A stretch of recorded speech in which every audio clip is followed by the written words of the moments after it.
Halo sahabat harus nonton, kembali lagi di channel yang akan mengulas alur cerita film-film populer. Pada kesempatan kali ini, kita akan mengulas salah satu film anti-mainstream berjudul Aquaslash, yang bercerita tentang kejadian mengerikan yang terjadi di sebuah perosotan kolam renang. Dan untuk memulai alurnya, kita tonton dulu intronya. I was here opening day, summer of '84. This park used to be something back then.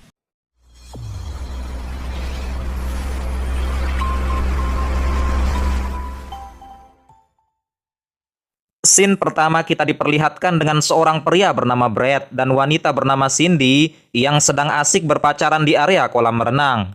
Pasangan ini diketahui adalah merupakan penjaga dari kolam renang tersebut.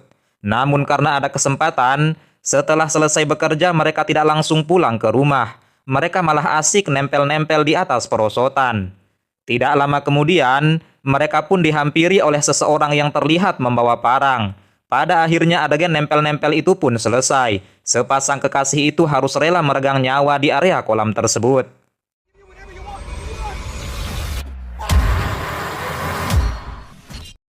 Kamera film lalu berpindah menuju beberapa hari setelahnya, di mana sekelompok remaja dari sebuah sekolah SMA Valley Hills High School akan mengadakan acara kelulusan di suatu tempat, yang mana acara tersebut akan diikuti oleh para murid yang baru saja lulus pada tahun itu. Terlebih lagi acara kelulusan itu akan diadakan di tempat bermain air yang bernama The Wet Valley. Ide tersebut diprakarsai oleh seorang gadis bernama Alice yang sekaligus menjadi pelopor dari kegiatan kelulusan tersebut. Dan seperti acara kelulusan pada umumnya, tentu setiap murid akan bersemangat untuk menghabiskan waktu bersama-sama. Bagaimana tidak? Mereka semua tidak hanya berenang dan bermain air di tempat itu, bahkan mereka juga berencana menginap selama 3 hari. Konflik di film ini akan dimulai dengan menyorot seorang murid bernama Josh. Kebetulan, ia bersama 2 orang sahabatnya bernama Chad dan Slim sudah membentuk sebuah grup band bernama The Blades. Mereka bertiga lalu terlihat dihampiri oleh seorang kakek tua bernama Carter. Kakek ini berkata bahwa ia adalah penjaga dan perawat di kolam renang yang mereka datangi itu. Dengan pengalaman kerja selama 35 tahun, kakek Carter masih tetap dipercaya bekerja meskipun ia sudah memasuki usia senja. Why? Once in a while, things can get a little bad around here. Beberapa jam setelahnya, Josh yang sedang latihan bersama teman-temannya malah didatangi oleh seorang gadis cantik bernama Kim. Ternyata Kim ini merupakan mantan pacar dari Josh yang kini bekerja sebagai pengawas kolam renang. Namun obrolan singkat mereka membuat pacar Kim yang bernama Tommy seketika itu langsung cemburu. Scene selanjutnya memperlihatkan Josh yang sedang menelpon ayahnya. Dalam percakapan mereka, Josh sengaja menyuruh ayahnya datang ke kolam renang untuk bisa menyaksikan dirinya yang akan tampil sebagai pengisi acara. Di saat yang bersamaan, murid-murid lain terlihat sedang asik menikmati wahana di tempat itu, yang terkenal dengan perosotan tinggi dan juga panjangnya. Sejauh ini semuanya berjalan dengan baik-baik saja tanpa ada yang mencurigakan. Tetapi belum sampai setengah hari mereka berada di situ, beberapa murid nakal malah bermain perosotan sambil meneguk minuman keras. Kejadian tersebut juga membuat pemilik kolam renang yang bernama Paul terpaksa turun tangan. Karena ulah dari para murid nakal itu menyebabkan kolam renang menjadi kotor. Bahkan kakek Carter sampai harus membersihkan pecahan botolnya. I was here opening day, summer of '84. This park used to be something back then. Pada sore harinya, Kim dan Tommy tidak sengaja melewati Josh yang sedang nongkrong, tentu bersama Kat dan Slim. Jadinya, kedua teman Josh itu langsung memanggil Tommy sambil meminta bantuan untuk dicarikan gulungan kabel. Akan tetapi hal tersebut hanyalah basa-basi semata, supaya Josh bisa berduaan dengan Kim ketika itu juga. Dan parahnya lagi, mereka berdua sampai tidak tahu waktu, dan membuat Tommy bertanya-tanya mengenai keberadaan Kim. Bagaimana tidak, tanpa sepengetahuan dirinya, Kim bersama Josh malah mencari tempat gelap untuk nempel-nempel diam. Di sisi lain, ayah Josh terlihat sedang makan malam bersama wanita bernama Priscilla. Priscilla ini diketahui adalah merupakan istri dari Paul, yang merupakan orang pemilik kolam renang tersebut. Sedangkan ayah Josh, yaitu Michael, adalah orang kaya raya yang memiliki banyak uang. Tetapi sampai sejauh ini masih tidak diketahui apa sebenarnya yang sedang mereka bicarakan. Singkat ceritanya, Josh yang telah menghabiskan waktu bersama Kim langsung menghampiri teman-temannya untuk siap-siap tampil. Dan seakan tidak peduli dan tanpa beban sedikit pun, Kim terlihat sangat menikmati penampilan Josh dan cuek kepada Tommy. Bahkan juga terlihat ayahnya Josh bersama Priscilla datang pada malam itu. Dan sejauh ini Tommy masih belum tahu kalau Kim pacarnya sudah nempel-nempel bersama cowok lain. Sampai suatu ketika salah satu murid berhasil merekam kegiatan mereka dan membagikannya di obrolan grup. Karena itulah, Tom yang sudah melihat video tersebut langsung berlari ke atas panggung dan menghajar Josh di depan banyak orang. Keadaan juga semakin memburuk ketika Priscilla memergoki suaminya yang sedang selingkuh dengan Alice. I was here opening day, summer of '84. This park used to be something back then. Scene berpindah, terlihat Josh yang sedang jalan dengan Kat langsung dihampiri oleh ayahnya. Si ayah pun bertanya, "Bagaimana pendapatmu Josh jika aku membeli tempat ini?" Tetapi tanpa disadari ada Alice yang menguping percakapan mereka dan mendengar segala informasinya. Seketika itu pun Alice langsung mendatangi Paul sambil marah-marah, dikarenakan menurutnya Paul telah berencana untuk menjual kolam renang tersebut. Mendengar hal itu, dalam keadaan mabuk Paul berkata bahwa ia tidak mungkin akan menjual tempat tersebut karena hanya itulah satu-satunya yang menjadi sumber penghasilannya. Beberapa jam setelah itu para siswa SMA itu sedang istirahat dan tidak ada seorang pun yang berada di luar. Kesempatan itu digunakan oleh seseorang yang entah siapa. Ia sengaja menjebol salah satu perosotan dan menaruh 2 besi tajam di dalamnya. Tidak sampai di situ, pada esok harinya Michael yang sedang berkeliling meninjau lokasi tersebut. Ia malah diikuti oleh orang misterius itu. Kaki Michael kemudian ditembak, dibunuh dan dimasukkan ke dalam gudang. Dan ternyata kita diperlihatkan di dalam gudang tersebut sudah berisi mayat Cindy dan Brett yang merupakan sepasang kekasih penjaga kolam renang yang ditampilkan di awal film tadi.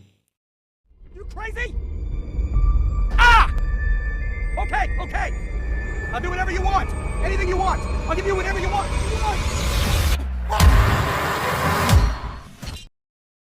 Scene lalu berganti kepada Tommy yang sudah dipecat dan juga putus hubungan dengan Kim. Tidak lama setelah itu ia didatangi kakek Carter dan berkata bahwa Kim sudah tidak peduli lagi dengan dirinya. Tetapi Tommy masih saja berpikiran positif terhadap satu-satunya wanita yang ia cintai itu. Kemudian saat selesai jam makan siang, kakek Carter kembali melakukan tugasnya untuk mengalirkan air dari atas sampai ke bawah. Mengerikannya, tidak ada satupun orang yang tahu bahwa di dalam perosotan itu sudah terpasang 2 besi tajam. Apalagi Priscilla selaku pengurus kolam renang, ia tidak mengawasi dengan baik dan malah menghabiskan waktu dengan selim untuk nempel-nempel. Why? Once in a while, things can get a little bad around here. Saat hari sudah menjelang sore, semua murid terlihat antusias untuk mengikuti perlombaan yang berhadiah $500 itu, yang dimana mereka semua akan membentuk sebuah tim dan saling beradu siapa yang paling cepat untuk merosot dari atas sampai ke kolam. Dalam pertandingan ini, Josh sudah jelas akan membuat tim bersama Kat dan Slim. Namun sampai perlombaan akan dimulai, Slim masih juga belum terlihat dan tidak hadir di tempat itu. Yang datang duluan malah Tommy. Ia tetap hadir meskipun sudah dipecat dari pekerjaannya. Tommy berkata bahwa ia sengaja datang untuk menjadi peserta lomba. I was here opening day, summer of '84. This park used to be something back then. Namun kasihannya, baru saja Tommy diizinkan ikut. Ia malah tidak disambut dengan baik oleh para murid. Sementara Josh bersama Kat yang tidak kunjung melihat Slim, akhirnya langsung mengajak Kim untuk masuk menggantikannya. Tidak lama dari itu, Tommy yang hanya menunggu sendirian, mulai menyadari bahwa ada sesuatu janggal yang terjadi. Di mana dari sisi bawah salah satu perosotan, terlihat ada lubang kecil di bawah salah satu perosotan tersebut. Ditambah lagi ia juga menemukan serpihan-serpihan plastik dari perosotan yang sengaja dilubangi oleh seseorang. Di saat semua murid sudah mulai menaiki tangga itu satu persatu, kakek Carter juga terlihat santai-santai saja sambil menunggu perlombaan dimulai. Akan tetapi karena apa yang dilihat tadi, Tommy pun tidak bisa tinggal diam. Ia mencoba memberitahu setiap orang bahwa perosotan tersebut tidaklah aman. Namun sayang, murid-murid itu sama sekali tidak peduli dengan Tommy karena dianggap telah merusak acara mereka belakangan ini. Dalam hitungan beberapa menit pun perlombaan akan segera dimulai oleh panitia dan juga pengurus kolam. I was here opening day, summer of '84. This park used to be something back then. Dan untuk memastikan semuanya berjalan dengan baik, Priscilla pun sudah konfirmasi terlebih dulu dengan kakek Carter yang berada di bawah. Namun lagi-lagi Tommy masih saja berusaha untuk memberitahu Paul dan Priscilla. Hanya saja, tidak ada satupun orang yang percaya dengan perkataannya, dan mereka semua langsung meluncur ketika itu. Kasihannya lagi, Tommy yang sudah berusaha untuk memberitahu, malah didorong oleh salah satu murid ke dalam perosotan, dan tragedi pun terjadi. 3 gadis berambut pirang harus menjadi korban untuk pertama kalinya, karena merekalah merupakan peserta yang meluncur di perosotan yang salah, dan langsung membuat tubuh mereka hancur lebur terpotong, tepatnya di perosotan nomor 3.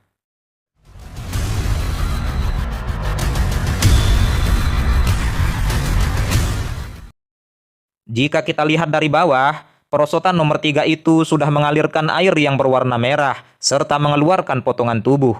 Kejadian itu pun membuat seluruh pengunjung ketakutan. Begitu juga dengan kakek Carter yang terkejut, sampai-sampai membuat kakinya terkilir.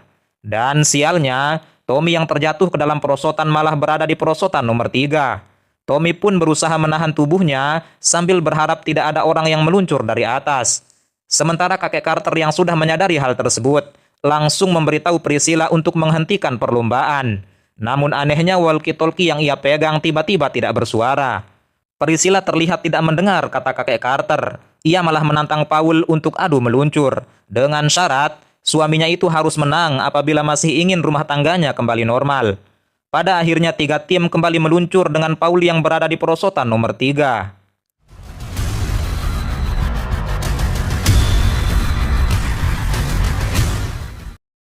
Kemudian Josh yang juga sengaja menaiki perosotan nomor 3 langsung memanggil semua orang untuk berhenti. Seketika itu pun Paul tidak sengaja melepaskan pegangannya secara mendadak. Ia menahan dirinya agar tidak meluncur.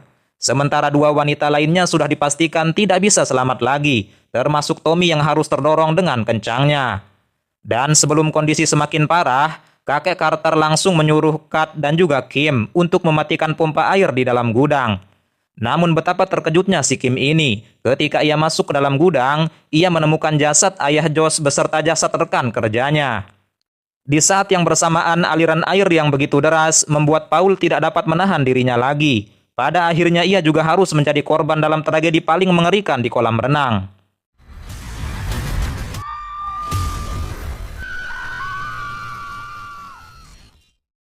Scene lalu berpindah. Beberapa bulan setelah tragedi tersebut, Josh diberitahu bahwa ayahnya telah meninggalkan beberapa warisan.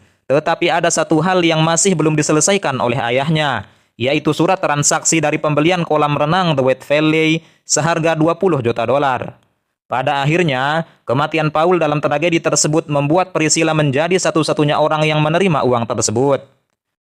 Setelah selesai, scene lalu ditutup dengan senyum manis dari Priscilla yang menunjukkan ekspresi tanpa beban dan film pun berakhir.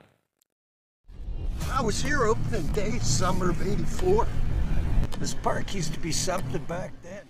Setelah kita nonton film ini secara keseluruhan, kita bisa simpulkan bahwa pelaku dari semua kejadian di kolam renang adalah perbuatan si Priscilla. Hal itu terlihat setidaknya dari beberapa hal.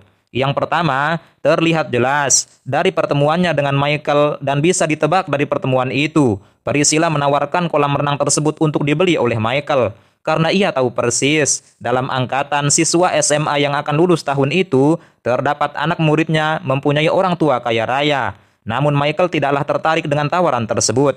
Itulah sebabnya Michael sengaja dibunuh oleh Priscilla agar seluruh keputusannya bisa jatuh ke tangan Josh. Kemudian yang kedua, Priscilla mengetahui sifat suaminya yang tidak akan mau menjual kolam renang tersebut. Dan tentunya hal itu menjadi hambatan bagi dirinya untuk menjualnya secara langsung. Karena itulah, ia sengaja menantang Paul untuk berlomba dengan tujuan agar hak milik berada di tangan dirinya. Yang ketiga, di saat kakek Carter mencoba untuk memberitahu orang-orang di atas, tapi Priscilla malah sengaja mematikan walkie-talkie. Tentu saja suara kakek Carter yang tidak terdengar membuat perlombaan akan tetap berlanjut. Mengerikannya, akibat perbuatan Priscilla itu orang-orang tidak bersalah pun harus ikut jadi korban.